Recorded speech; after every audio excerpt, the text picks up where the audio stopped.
Good morning, friends. Welcome back to Astrology Today and Tarot. My name is Mel Rose. This reading is for today, Friday, March 3, 2023. This daily reading consists of two cards. First, there's the card that sits on the side of the page, which relates back to the current portion of the Sun's transit in Pisces. Second, I will draw a random card that, given the context of the day's astrology, may have some more to tell us. Well, for now, it looks about the same as it did before. This is an entirely new approach for me because I have taken a break from my astrology channel. I'm not totally clear as to how this will unfold. There will be days when I don't actually have a chart that I've drawn, but I am still drawn to create them for days with a high impact like today. So with all of that said, let's get on with it. The card that sits on the side of the page is the Nine of Cups, and it's here because it corresponds in astrology with the second 10 days or the second decan of the Sun's transit here in the land of Pisces. Pisces is a water sign. Cups in Tarot are water element symbolism, and water element symbolism really boils down to how things feel to us, how our connection feels to us, how connected we feel in our relationships to ourselves and to others, what our emotions are, what our intuitions are telling us. So we come to the Nine of Cups, and we see a fellow here looking rather satisfied with himself. Thank you very much. He's got his 9 cups stacked up in a lovely sort of symmetrical order. It's almost like he's got a crown, or it's almost like the rainbow of the 10 of Cups, but he's set it up himself, right?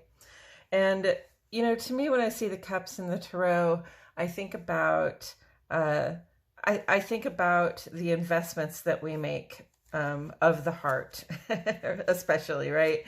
And I'm thinking of that especially today because Venus has this big conjunct with Chiron, but we make investments of the heart, and that's not necessarily always about falling in love or being in love with somebody. It's relationships with other people, but it's also a relationship to ourselves, our relationship to our workplace, our communities, our cohorts, our social peers. Okay, so everything is a relationship, right?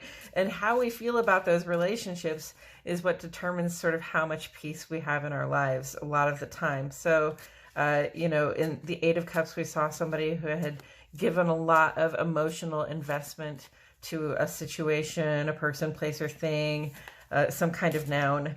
And they find that they're dissatisfied with what they're getting from it, and they know they can't get that investment back, but they just, rather than fretting about it, rather than sticking around trying to make it work, just seeing, okay, I've done this, I've been here before, this isn't working, I'm going to move on, right? And the reward for that is that probably you find a place where you can put your energy that is more rewarding, right?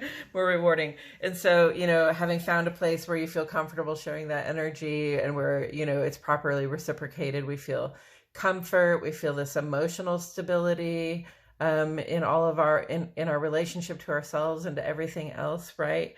And there's a little bit of a sense of luxury that comes with that, like luxuriating in the joys that life has to offer, because hey, I can be happy now. I can be happy for a minute and just enjoy what life has brought me here. So that's great. And the warning that comes with this card is a warning against becoming smug or, taking your good fortune for granted. This is often referred to as a wish fulfillment card. So, just be careful about not taking things for granted. What you have invested so far, if you're getting the reciprocity you need to keep investing, right? Okay, and so with all that said, I'm going to go ahead and turn this over. Two of Cups. Can you hear the thunder? It's about to thunderstorm on us here in Arkansas tonight. So the Two of Cups. This is a great Two of Cups, isn't it? I love how the lion's head is really emphasized in this picture. I love the way the lion is just staring right back out at you. And the wings on the lion are de-emphasized, but they're there, and you see the snake coiling up. What is that called? It's called a caduceus. And, you know, I'm not sure I know very much about that symbolism, but it speaks to me of communication, and it speaks to me of unity. Like, you know, the lion is royalty, and so it speaks to me of like, you know, allowing unity to rule, and therefore being able to rule because you have unity. And the Two of Cups, you know, this is two emotional investments, right? Often you would see two people in this card, and you would notice that they're coming to one another from different places, different experiences, different backgrounds with different skill sets, maybe even different emotional and intuitive approaches. But isn't that shiny? I love that.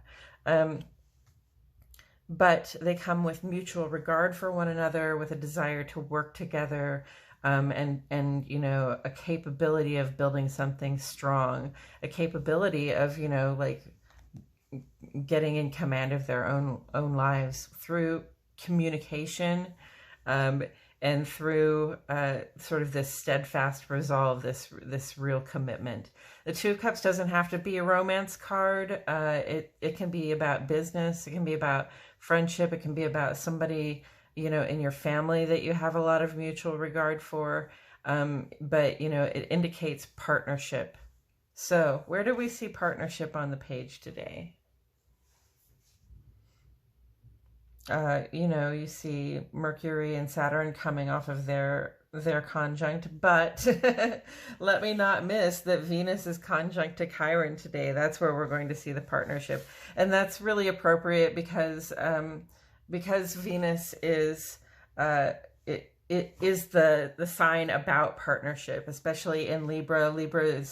Libra is ruled by Venus, and Libra is the sign that is actually about partnership. It's, you know, Aries is the opposite. It's about the self, and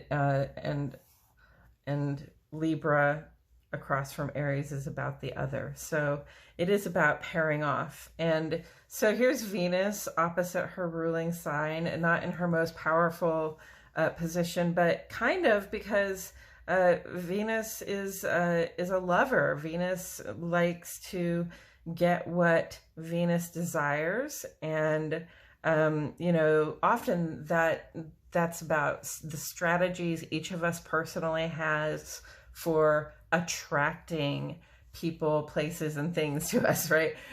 Attracting people, or attracting the attention we want, or attracting the compensation we want, attracting the stuff and things we desire, attracting the attention or the regard that we desire, right?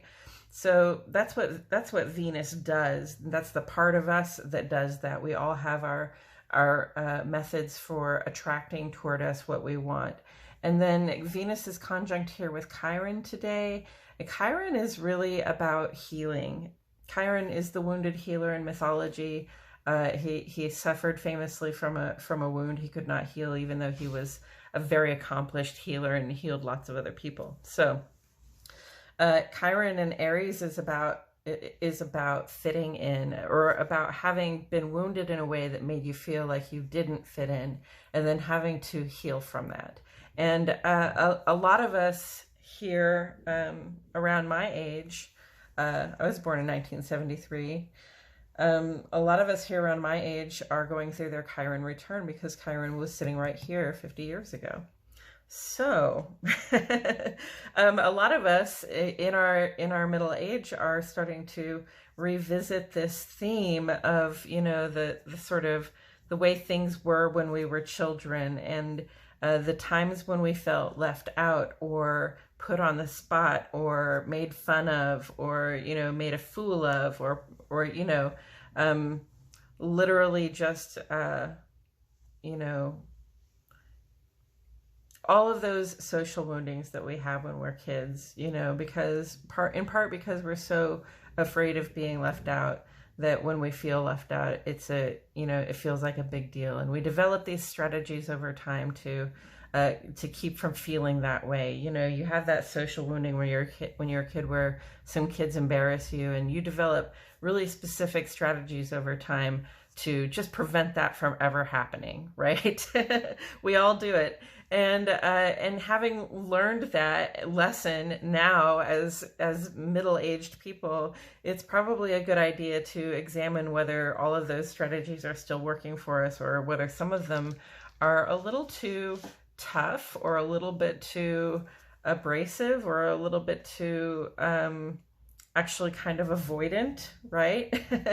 You know, we don't need to lean on those strategies anymore, because we now know that we now know where we fit in, and that we fit in. So these two together in love and friendship, any areas where we don't feel free to be ourselves will become obvious. Contents under pressure. Okay, this is the love for the other versus the love for the self.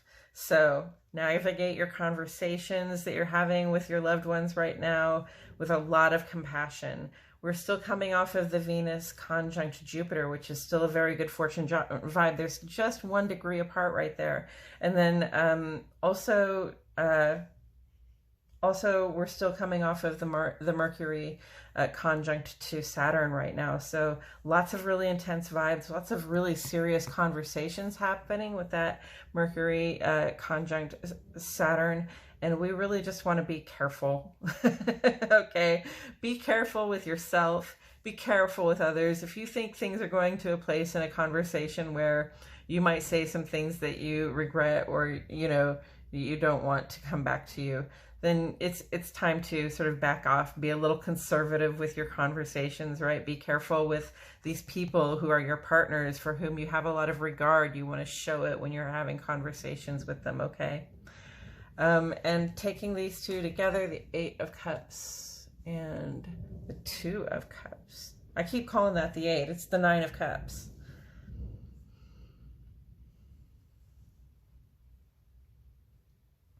This is interesting. Well, you know, here's a person who seems to feel as though they sort of single-handedly have gotten themselves into this beautiful position of sort of comfort and being able to and enjoy life, and you know, feeling that satisfaction, that contentedness. And then here's this invitation. You know, here we are. There's the self and the other, right? Just like we were saying, this is love for the self, and this is love for the other. That's what I'm seeing here. And I couldn't have set that up better myself if I had tried. So, you know, there is a certain sort of contentedness and satisfaction we can gain from, you know, working by ourselves, you know, in situations where if we give, we get back something, you know, that's of great value, that gives us that sense of peace and contentment, and you know, being able to really enjoy life. And so that's something that we're dealing with. Like, this is also a person I'm seeing who has, like we do, developed those strategies for making emotional investments in people, places, and things that are not going to make them feel like they felt when they were getting those childhood woundings of being excluded, or being made fun of, or being, you know, somehow made an example of. So there's that love for the self, and there's a person who has a lot of contentment and satisfaction, but do they look overjoyed? No, they just look comfortable. So, you know, there's more. There's another card yet to come, right? We don't have complete emotional fulfillment here, really, until we get to card 10, which is, you know, you're there with your partner and your children with the house on the hill with the river running by it, or whatever your version is of that, right? So this is the personal contentment, and then this is the invitation to think of your partner, your partners, but your partner, the person, especially the one person for whom you hold the most regard and with whom you work with to, you know, make a more contented and stable, emotionally stable life, a more comfortable life for both of you, because you're interested in both of you having that. Wow, that's beautiful. Venus conjunct Chiron. All right, so the love of the self versus the love of the other. But listen, it's not just a versus, okay? Things that are opposites are not just they don't just sort of mutually destroy one another. They can also mutually engender one another. They can create one another. So, you know, having developed the strategies that you need as an individual, as a person in the world, to find that place of contentment, to find that place of, I can be comfortable here, I can be happy with this, right? Having developed those strategies, you're coming to your partnership, you're coming to your Two of Cups, whoever that person is, you know, having already developed those strategies. And so that makes you a better option for a partner. So when we're thinking about wanting to get into partnerships with people, we have to think about, you know, what we're bringing to the table, you know, in terms of our emotional coping abilities and our strategies for you know, our strategies for coping with our wounding, basically, right?